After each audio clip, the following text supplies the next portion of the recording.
Hello, my name is Krista McCosh, and I'd like to welcome you to the Women's Panel on discussing sexuality and intimacy after spinal cord injury. As we all know, there's a lot involved in sexuality and intimacy, especially once we experience a spinal cord injury. But today we're going to focus on some of our personal issues and feelings. We're not going to be looking at the technical aspects of sexuality, including positioning and devices that are available. We're also not going to be talking about medications and things like that. We're mostly going to be discussing our feelings as women, getting re-involved in sexuality once we've incurred our injuries. I'd like to tell you a little bit about myself. I was injured in a diving accident 25 years ago. I have a C6 injury.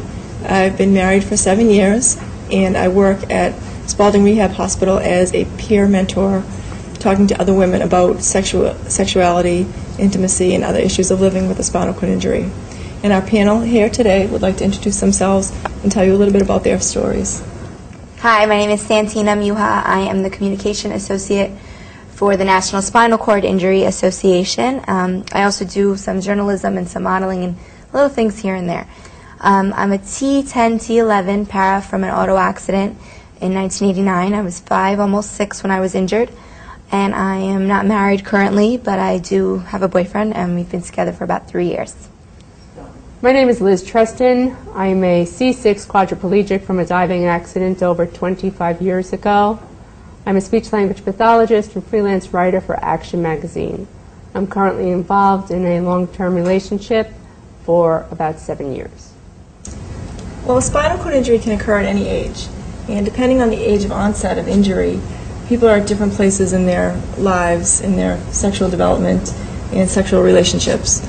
And maybe we could talk a little bit today about where we each were when we experienced our injuries. I know for myself, I was 15 and I was in high school, so I was just beginning the sexual exploration stage of being an adolescent. So it was a difficult adjustment. It was an important time in your life in sexual development, and it affected my self-esteem and also my activity during high school. And I just wanted to get a little bit of information from the other women about where they were in their lives and development, and if they could talk a little bit about that. Well, I was 5 when I was injured, so I was still in like the, you show me yours, I'll show you mine stage, but there was really no meaning behind it at that point. So once I was injured, sexuality wasn't really on my mind for a while. Just really no big difference to me at that age, either way. Being injured at 19, I was also at the sex is pretty important part of my going out with my friends routine. But after my injury, sex and sexuality took a major backseat. It wasn't my priority. My priority at that point in doing rehab was more get back to my house, get back to school, get a job. Sex and a husband and kids were just not on the forefront of my exploration at the point, at 19. So at every stage of our lives, we have different experiences in sexuality, and I know we just talked a little bit about where we were. Can we try to think a little bit about you, Liz, especially, like, did you feel a difference in being an older teenager in your sexual identity before the injury as compared to after the injury, once you got to the point where you began to think about sexuality again? I still had the same group of friends after I got hurt, so there was still the same selection of males in the group. So it was different because they treated me different, but they allowed me to be safe because I knew them prior to having an injury, so they knew who I was. But then one guy had said, well, you're the same girl, you're just sitting. So that just changed everything for me. Those words were just, I'm the same girl, I'm just sitting. So it allowed me to begin to explore. I didn't have sexual intercourse with any of them. But there were, we kissed a lot, and I learned to find new places that I found their arousal, like behind my ears, my nipples, versus, before, I never really even thought of my body. It was just slam, slam, we're together. And So that was a different point. So do you feel that you gained your confidence back as much as before the injury? Eventually. It took a while. Again, sexuality and sex were not my priority. My career was first, and once that, I was successful in my career, I had my family, I had a great set of friends, everyone, was well liked, that my self-esteem grew, that I was able to say, oh, you know what, it's time for me to start investigating a relationship. A long-term relationship, nothing, that's not going to go anywhere. For me, I had somewhat of an opposite experience from Liz, whereas also being injured in high school, but at a younger age, I felt like, not that the people who I knew were comparing me to the way I was before, but I was comparing myself before my injury to after my injury. So it wasn't until I got to college that I really felt freedom to explore myself as a woman with a disability in a sexual relationship. Pretty much my high school years were just getting back into school and getting acclimated at home and really not focusing on dating or boys other than just being friends, because I really didn't feel like I had the confidence that I had before my injury. Because we all know when you're in high school, if you have a bad hair day, you don't want to go to school. Never mind if you're in a wheelchair.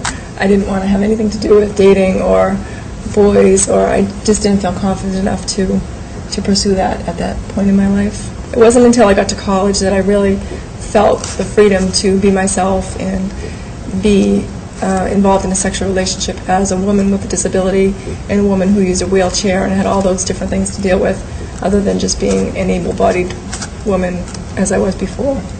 And Santina, as being injured as a child, can you tell us when did you actually gain confidence in yourself as being able to get involved with men and feel confident in an intimate relationship?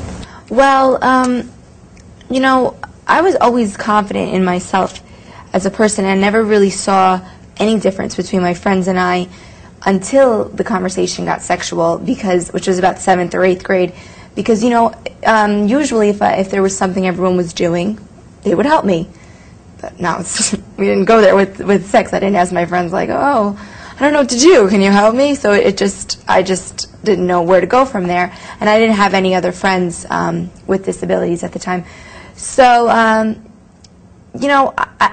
I agree with you that about in college is where I think that, not just people with disabilities, I think kind of everybody at that age, it has almost started to find themselves, is confident in themselves enough to not make it, like a wheelchair issue, to kind of look at the person. So I know we were each at different points in our lives when we had our injuries, and it takes a certain amount of time and also experience to get used to being in a wheelchair and being comfortable with intimate relationships. And I'm just thinking about other women who are injured at different points in their lives. There's no time frame, really. It really, there may be women who become re-involved 6 months after their injury. There may be women who take a few years. And is there anything that we could say to women who are, where it's been several years and they haven't really explored anything? Is there any thoughts we have on those sort of issues? I know, Santina, it was several years for you after your injury before you even thought about intimacy and sexuality again. As I said, you were young, but is there any thoughts that you have on that? I just think with anything, it just takes, takes time. Whenever you're comfortable, I don't think there's a rush. I mean, unless you feel like there's a rush. I think probably a good tip would be to ask maybe another woman or peer who uses a wheelchair. I think that might be helpful, because like I said, only until I really started to see that it was happening did I kind of feel comfortable. So maybe that would help. Yeah, I remember when I was in 7th, 8th grade, people started asking me, like, can you have sex? Like, how do you do this? Like, what does this feel like? And at that age, you don't want to admit, like, oh, I didn't have sex yet, because that's not cool. But I didn't know the answers. So that was almost my push at that age to try stuff, but then I didn't feel comfortable yet. So I don't remember what I ever did. I guess I made it through, but that was a really awkward age for me. So I think I just kind of would join into the conversations with my girlfriends as far as, the things that I had experienced, but maybe just listen when they were talking about the things I hadn't done, and got really, like uncomfortable at that age. But Well, the whole experience really is a journey, and it begins the minute we have our injuries. And there are a lot of things we know we need to take care of before we can even begin to think about sexuality and intimacy again. We have to get our whole routines down. We have to learn to live with the injury, learn about our daily care activities, and things like that. And Liz, can you talk a little bit about what that was like for you, readjusting to just life after your injury? Sure. After being injured, I wore a Foley catheter for over 20 years, or 15 years. And the idea of a man wanting to have sex with me with a tube hanging out of my urethra was I just didn't see it happening with the bag full of urine.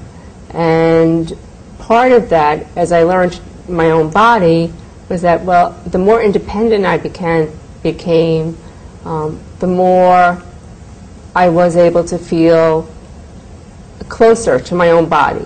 I was able to do a little bit more for myself. So if I could do this, then I could do something else. And obviously, Foley's or urine have nothing to do with sex in one way, but for women, having, if you're going to pee or poop on your partner, that's a big deal. So you really need to learn to know your body, and that happens as you on the path of your learning your body, because it's very new. It's like a baby's body. You have to learn how to do everything all over again, how to eat, how to walk, if you're incomplete. So those are different avenues. I first started to take care of my needs because we need, as people with spinal cord injuries, to learn how to readjust our bodies to specific things like our bowel routines, our bladder routines, taking care of our skin. All of this becomes second nature eventually, but when you're initially hurt, that consumes you. Am I sitting too long? My bag is getting full. I haven't pooped in a day. And as a woman, sex was, that was just not up there on the priority list for my life until I learned how to take care of those things.